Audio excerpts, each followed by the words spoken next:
The Philadelphia area offers so many unique places for just about anything you could think of.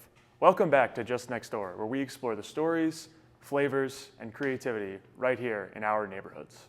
We've got you covered with only the best hidden gems you'll definitely want to explore. Are you looking for a tasty new food spot or a cozy new bookstore? Then stay tuned as we take you on a tour of the best spots in and around Philadelphia.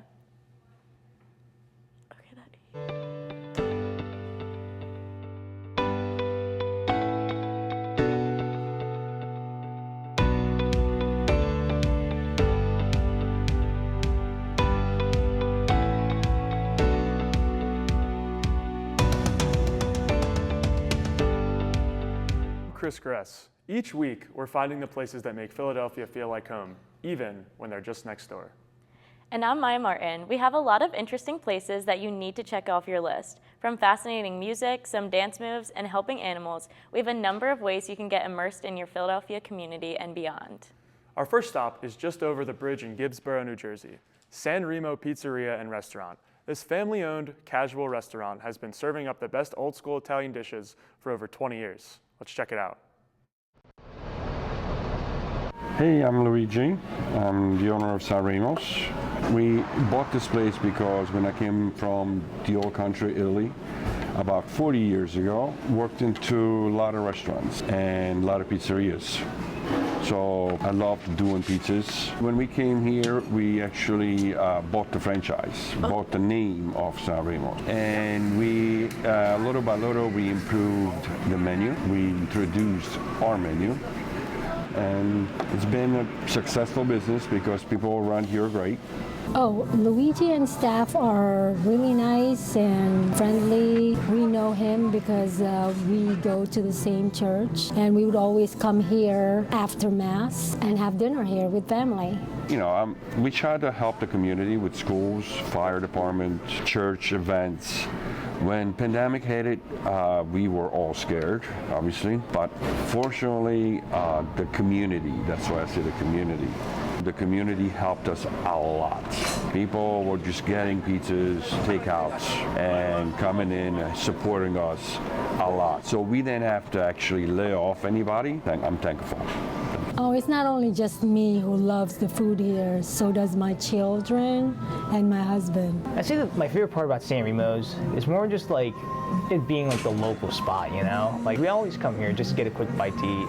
So I'd say San Remo's is like the perfect blend between grabbing something quick and then just having a nice meal with the family. I mean, you know, it feels good because you're doing something right. You see the same beautiful faces coming in for years. And, you know, obviously they come back because there's something good. When you see the customer happy, when they take the pizza home or they take the food home, and, you know, all that makes you want to do more.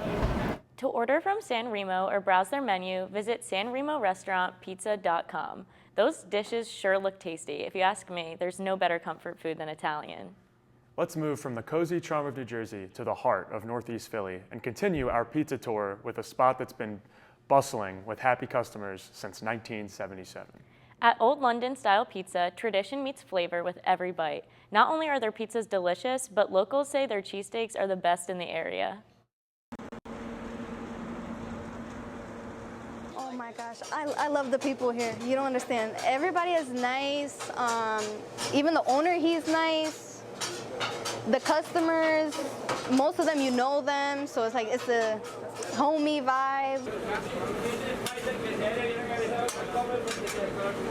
Popular item, it's a pizzeria, so of course the pizza, but cheesesteaks has to be the second. Strombolis is basically like a pizza, but they could be like folded.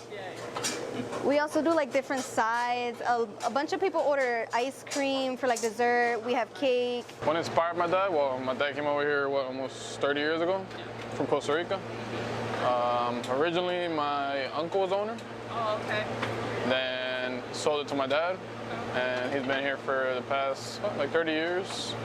And yeah, they just came over here with the goal of making money. Yeah. So it was the easiest way. To order for pickup, call Old London Style Pizza at 215-831-1484. I'm pretty sure everyone loves pizza, but music is also a universal language, and we have a treat for you. Maya, tell everyone about your recent trip to South Street. I went to a shop called Repo Records. They have a wide variety of music, both new and used, ranging from punk rock to classic rock. They sell local art and album merch. They host shows in their shops and signings for superfans. Let's go on a musical journey. We opened in 1986, so I guess when we first opened, we just posted something on Instagram yesterday. Somebody had an old photo of the place our first location. We'd sell like The Cure, who are huge now, but back in '86, like The Cure and Sisters of Mercy and the Chameleons, nobody knew who these bands were, and we used to import stuff from England, and no other stores. There's a lot of chain stores, but nobody really carried this stuff. We generally just carried like everything. I mean, from jazz to soul to now we sell a lot of pop stuff. Pop has gotten huge all of a sudden, but a lot of people don't buy physical music. So it's like, if you come into a store like this, you still can walk out with a shirt or a poster or a button or something, music related. Everybody here is very artistic, so we have them help design shirts and like we get a lot of cool posters and stuff too. There's a lot of different listening events that we do. During the pandemic, bands weren't touring, so we would have a lot of, when albums came out, we would have signings, like Japanese Breakfast was here and Lucy Dacus was here. When new releases come out, we have events with giveaways, like to go along with the releases, yeah. We sell a lot of consignment stuff for local bands, and I think this is just a place where you can come, feel comfortable. All the employees are very friendly and very knowledgeable about music. We've been here for, it's going to be 40 years next year. So yeah, so it's a long time. So I think people, we have a lot of events. We cater to just about everybody. Yeah. Repo is located on 506 South Street in Queen Village. You may want to go and shake your booty a bit to some of the music you pick up there. So maybe, just maybe, you'll want to go learn some dance moves. Our next place is called Mucha Philippine Dance Company. Their mission is to preserve, develop, teach, and share Filipino heritage through dance. Their purpose is to instill Filipino pride among its youth. Check it out.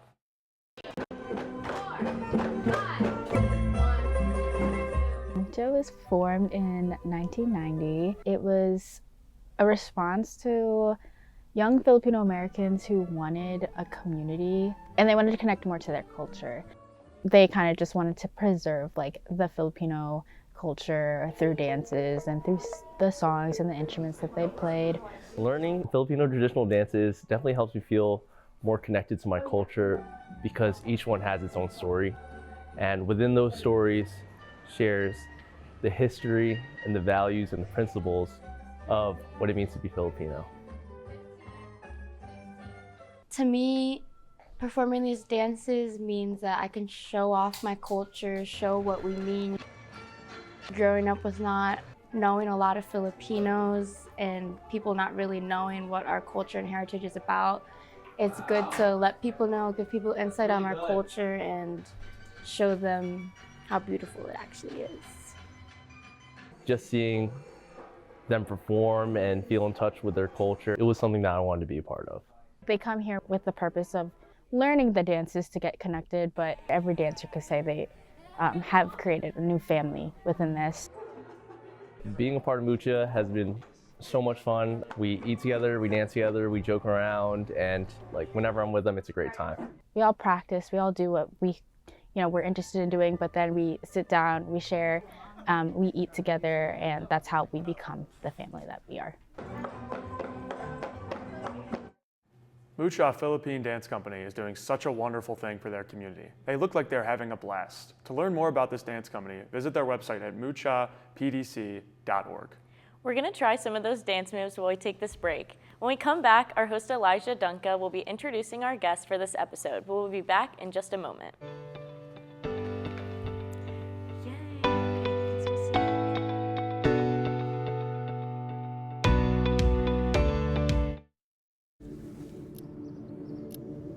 Dear University of... Thank you for your offer to become student ID number 283471. While I appreciate your desire for my impeccable academic record, I must decline the opportunity to get a generic degree. I've decided to tell my story. To be a student, not a statistic. I wish you good luck in the future as I embark on mine.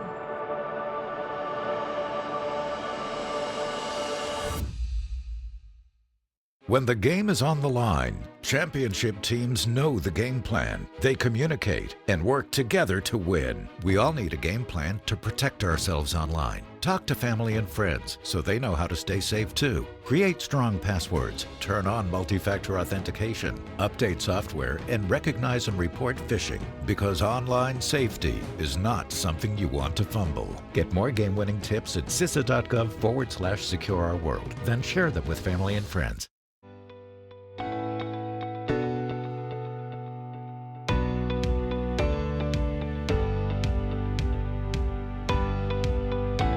Welcome back to Just Next Door. I'm Elijah Junka, and I'm happy to introduce our guest for today, Kara Blunt from the Scandinavian Prison Project. Hi, nice to meet you. Nice to meet you too. How are you doing today? I'm good. How are you? I'm doing well. So, like, when I saw the word Scandinavian Prison Project, my first thought was like Viking prisoners. Is that what you guys actually do or no? No, not at all. It's actually it's a project like basically based on Scandinavian prison practices. So in Scandinavian countries, prisons are set up in a more, it's more about like rehabilitation for prisoners rather than punishment like in the US. So the project is kind of taking those ideals and like kind of trying to recreate them a little bit in US prisons, which right now it's just one prison, but soon it'll be expanding to a few more. What would you say are like the most fun rehabilitation tactics that they're trying to implement? So they have like one unit in the prison right now that's kind of like using those tactics. They have a full kitchen, they can cook for themselves, they can get food from outside to cook. They have like plants in there. It's a different atmosphere than the other units for sure. It's a little bit more homey, I guess, as much as it can be in a prison. But so it's literally like my residence hall. Not quite. No, it's definitely still like a prison, but it's like it's a a little bit. It's just like you have a lot cooler stuff, you know? Like I don't know. It's still a prison for sure, but it's kind of taking the ideals. Hopefully, it's like it does things that are more for like rehabilitation, helping people have a smoother transition when they get back out into society. So like what are the prisoners like, especially since it's such like a small like one unit thing so far, since it's just starting up? What's that like? I mean, it's like a random sample from the other prisoners. So, it's just a medium security prison. So people who would go to, it's SCI Chester, so it's just anyone in there, but. So just in oh wait, that's actually really close by. Yeah. Wow. Okay, it's not far. So what made you want to be a part of this research project? So I'm a criminology major, and I'm not sure what I want to end up doing with that.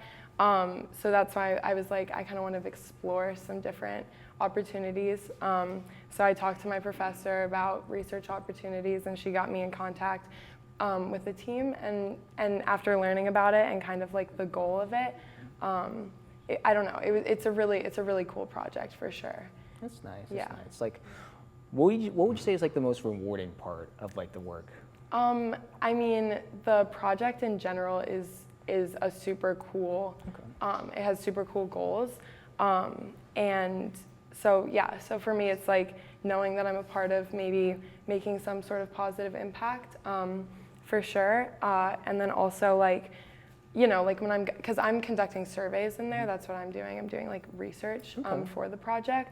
So like even just like little interactions with the guys in there, and like they're happy to see us. They're happy to have like little conversations with us for sure. So yeah. Speaking of those like interactions, like what is it like to like just talk with those prisoners? Like what are they like? They're just normal people. Honestly, like it's pretty normal. They're super polite. They're super kind. They're happy to like chat with us and have little conversations. Some of them, like it's a little bit of a sterile environment too. It's a prison. It's not the happiest place, but it's so like there's some of that energy, but also just like just they're happy and they're smiley and they're pretty normal. Well, that's actually pretty nice. It doesn't even sound like a prison if you just say like, oh, these prisoners, they're all nice, they're polite. That's such a different like perspective, especially from like American prisons, especially with like what we get on like TV, like, you know, all those like Shawshanks, all that stuff. Yeah. But I'm really glad that like this project is being implemented, like actually showing like rehabilitation instead of just punishment. Yeah, it's really cool. And how long has this project been? How long has this prison been up for? The prison or the project? I'm not sure, honestly. I'm pretty new to the project. Okay. So, yeah, I've only been doing it for a little bit. But. I'd say, were there any like positive results so far in terms of the prisoners? It's pretty new, so we don't really know. We're collecting data so that hopefully at some point we can like see, you know, like recidivism rates from like, you know, the people who were in the Scandinavian unit, seeing if it helps recidivism, things like that. It's pretty new, so we don't have concrete data yet, but I'd say that's like what we're doing. We're searching for the data. I'd say like pretty quickly, like, could you give me like a sample question that you would ask a prisoner, and I'd pretend to answer it? I'm not sure. They're just questions about the climate. Oh, just the climate? It's just like it's just about like their experience. We're trying to learn from them. The survey itself too is trying to, you know, raise awareness about the conditions in the prison, but also research for the project. So pretty much like a sample question would probably be like, are you currently enjoying like the accommodations that you have? Like, do you enjoy the TV? Do you enjoy like maybe like the cats? Do you enjoy the just pretty much you just enjoy all those accommodations? I don't think I'm supposed to talk about like the actual questions, but no, I'm just not. That's all. I don't know what I'm. That's all. That's all. Good. Yeah, but thank you so much for offering your time to be here. It was such a pleasure to hear about this project. Yeah, thank you for having me. Absolutely, it was nice. Yeah. Thank you.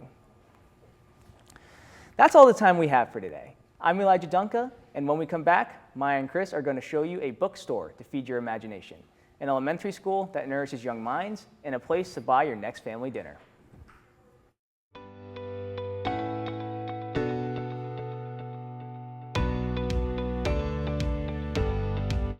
I've always loved space and football. Growing up, some people told me I had to choose, but here's the deal. You can be great at more than one thing.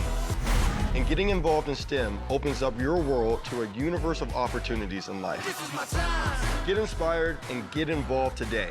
There are STEM programs and science centers available in your community, so be sure to check out spaceforall.us to learn more and get started.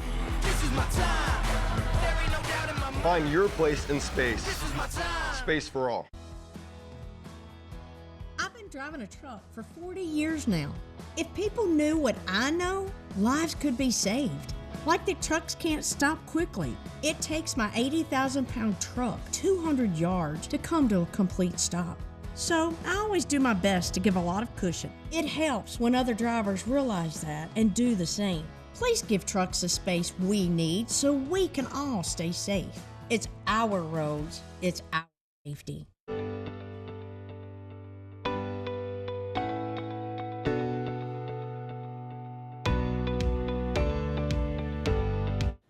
I hope you didn't miss us too much. I think Chris has some new moves that he can show us after he practices some more. Maya, these hips don't lie, and this next place should make you move your hips with the music they play. You can hire their band, you can even rent a hall from them at Greater Kensington String Band and Hall Rental. Let's have a look. We're Greater Kensington String Band, and we are known for New Year's Day. My name is Harry Bradley. I've been with the Greater Kensington String Band, I believe this is my 30th year.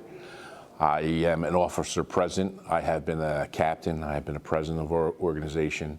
I've been involved with the production of our show for New Year's Day. I pretty much have done all the above. The String Band Association is 12 organizations, different string bands. We're one of them that's in the association. And to represent Greater Kensington on Broad Street is it's a proud moment because you go all year to get to New Year's Day. And the tradition's over 100 years old, and everything we do is voluntarily. But just to put a suit on, and you have the people all looking at you, and the little kids smiling and dancing, and then you'll get, you know, an older person come up in a wheelchair, next thing you know, they're jumping out of a wheelchair, and they're doing a mummer strut. So that's what it is. We do a lot of fundraising. Like I said, we're a nonprofit organization. It probably costs about $120,000 this year just to put on a 4.5-minute show.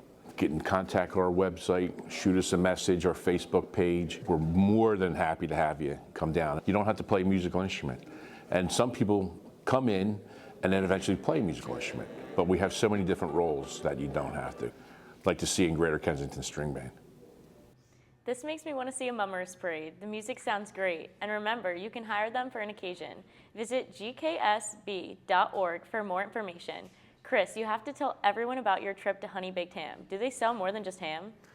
Now, from the title, you would assume so, but they do sell more than just ham. Honey Baked Ham also sells turkey, chicken, potato salads, and so much more.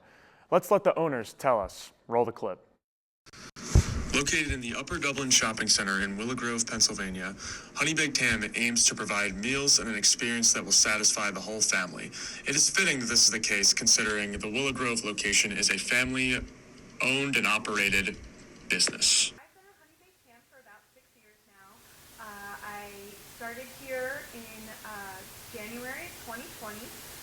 2020 presented many unforeseen challenges for many industries, not just our industry. Thankfully, we were considered essential, and so we were able to stay open through all of the holidays and to continue to provide delicious, high-quality meals. We sell a whole lot of products here at Honey Baked Ham. We're most well known for our Honey Baked Ham, which is fully cooked, sliced, glazed, and ready to eat. You don't need to do anything to it, which makes it very convenient to serve both at the holidays and in between.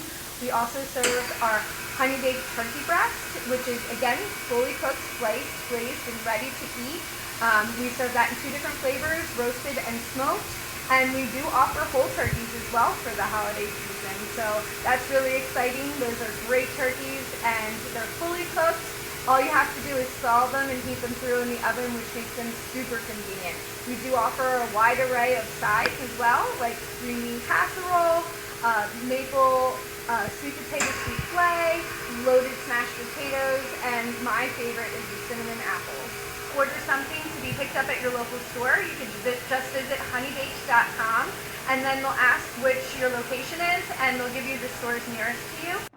Man, that all looked delicious. You can visit them at 3644 Welsh Road in the Upper Dublin Shopping Center in Willow Grove. Speaking about feeding stomachs, let's talk about feeding your mind. While inspiring young minds, the teachers at this institution create such a learning environment for many kids. Let's go check out the school in Rose Valley. Sure, I'm Rod Stanton. I'm the head of school at the school in Rose Valley. Sure, we're a 96-year-old institution that was founded as a progressive preschool through 6th grade in 1929. We have such passionate educators, teachers who are highly collaborative, who just have a great sense of purpose and are really thoughtful. And our kids are just amazing. They love to learn. They're excited. They are joyful. And so are our families, just a wonderful group of people in the community. My name is Samantha Rubenstein, and I am the manager of auxiliary programming as well as the assistant director of the summer camp. We run a summer camp here for the same ages that we do for the school year, so it runs and is available to kids as young as 2 years and 7 months, up into our CIT, our Counselors in Training program. So base our program in choice. So there's always a million different activities to do, whether it's pottery, archery, wood shop, swim lessons every day. We have a pool on campus, hiking, we have a farm on campus, we garden, we take care of the sheep. So there's a bunch of range of things that you can do here. I think it's magical for when kids come to summer camp here. It's their playground. Everything's accessible to them. We have a bunch of separate buildings. They always get to walk outside. There's ample time outside and exploring nature. Just in our efficacy as far as becoming a professional organization. And more importantly, we've been able to do all that while maintaining the mission of the school of progressive education and staying true to our values.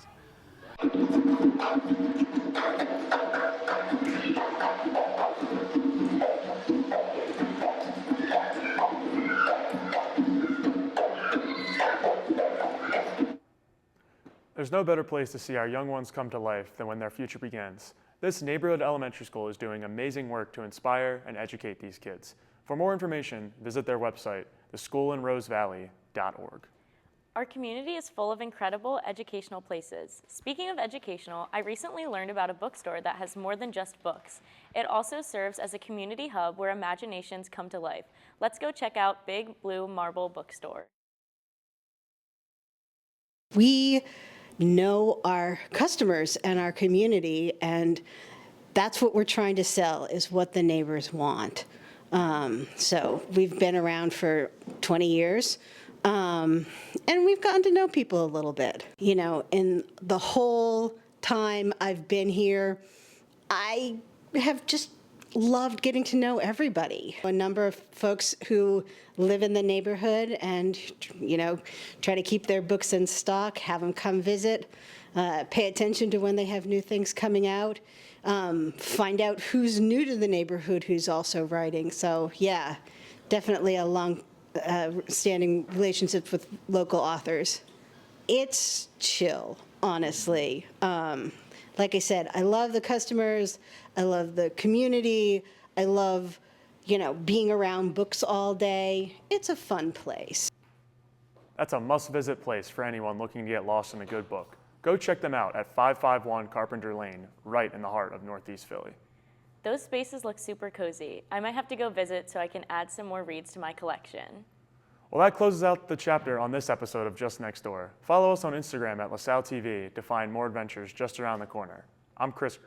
And I'm Maya Martin. Thank you for tuning in. We hope you enjoyed uncovering these city finds with us. We'll catch you next time.